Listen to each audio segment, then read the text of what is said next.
My name is Matt Copenhaver, and I'm the founder of The Venture Agent. We help international visitors buy and sell cars for extended trips. Now, before I tell you about all that, I want to tell you a story. That's me at the end of a motorcycle road trip I did around Europe a couple of summers ago. It was fantastic, and it was kind of a reward for myself. You see, the previous 3 years I'd spent in southern Iraq. That is a ground flare. That is natural gas that has come out of the ground with oil that is being burned because the infrastructure downstream of it is either corroded, broken, or non-existent. So in 2013, Shell and the National Gas Company of Iraq formed a joint venture to capture that gas and put it to good use. And I'm proud to say I was part of that venture for 3 years.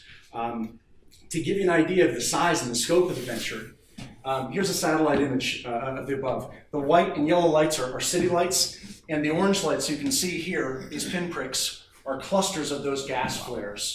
So you can literally see how big the project was. And during the 3 years I was there, we made some amazing progress in the amount of gas that we brought, captured, and the venture continues to be an enormous success. Now I tell you about this because it puts my trip in context. You see, I wanted to recharge my batteries a bit, and it was a hell of a recharge. I started in England, I crossed down into France, I turned left, and I basically did a big clockwise loop around Europe. I hit 22 countries, covered 9,000 miles over the course of 96 days. It was a fantastic experience, time of my life, but this trip almost didn't happen. You see, renting that motorcycle for that period of time was going to cost me $10,000. $10,000. I thought to myself, well, hell, I could buy a motorcycle for that. I can buy a motorcycle, sell it when I'm done, lose a couple $1,000 bucks, but I'll certainly be better off than having spent $10,000 renting. Now, the second I decided to go down this path, I signed up for half a dozen other challenges, right? So how do you even buy a motorcycle in another country? What forms do they need? Do you need to be a citizen? What if I show up and it's a piece of junk? It doesn't work. How does registration and insurance work? I'm not a citizen of the EU or the UK. And insurance was a particular pain in the butt. They would insure visitors to the UK, they would insure people going to Europe, and they would insure motorcyclists, but they wouldn't insure a visiting motorcyclist going to Europe. So that took a lot of work, right? I didn't really know how to sell the motorcycle at the end of the trip.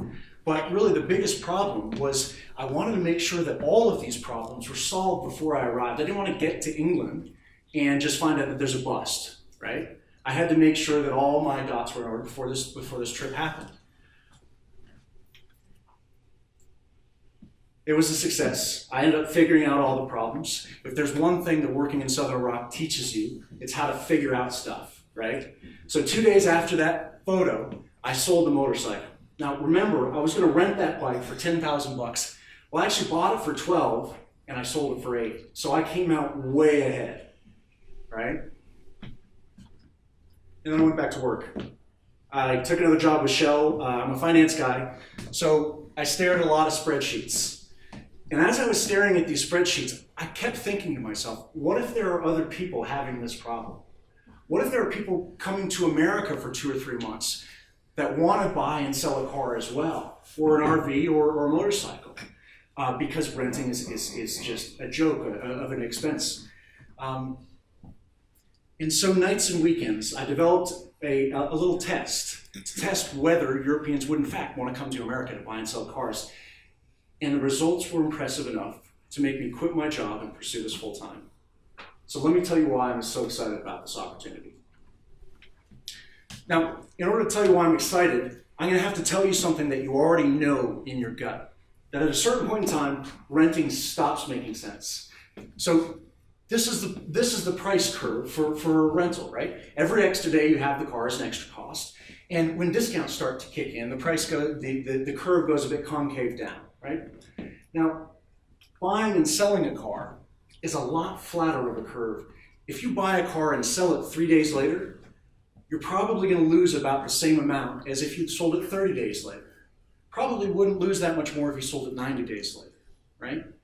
Now this chart is telling us something that we know instinctually, which is if you need a car for a day or two, you rent one. right? You don't buy one. This graph is also telling us something very powerful, that at the longer time periods, renting stops being rational, right? So that crossover happens right at 30 days. If you need a car for longer than 30 days, you're better off buying and selling one than you are renting. Now, for most of us in the room, if we need a car for 30 days, what do? We just use our own car, right? Now, there's a certain class of customer that can't just use our own car. International visitors, right? Of the 78 million international visitors to the United States every year, 3 million of them spend longer than 30 days here. That's 3 million people that could be saving a lot of money, some of them a great deal of money, by buying and selling a car instead of renting. So why don't they? If it's that much of a better deal, why don't they? The problem is, there's too much friction in the experience. Well, you had to solve all the problems that I did. How do you buy it in another country? What if it's a piece of junk? How do I register and insure the thing? And how do I sell it when I'm done? And how can I get this all solved before I arrive? So, Adventure Agent is a service company. We don't buy cars, we don't sell cars, we don't own cars. Instead, we remove the friction in the experience to allow international visitors to buy and sell cars themselves. And we do that by helping them find the right vehicle at the right price, the right location. We help them make sure that it's not a piece of junk when they get there. We help them by registering and insuring them before they even arrive. So all they've got to do is pick up their keys and drive. And finally, we find a buyer for them when they're done. So we do this all for international visitors, my fellow travelers, so that they can save a ton of money and get where they belong on the road. Thanks for listening.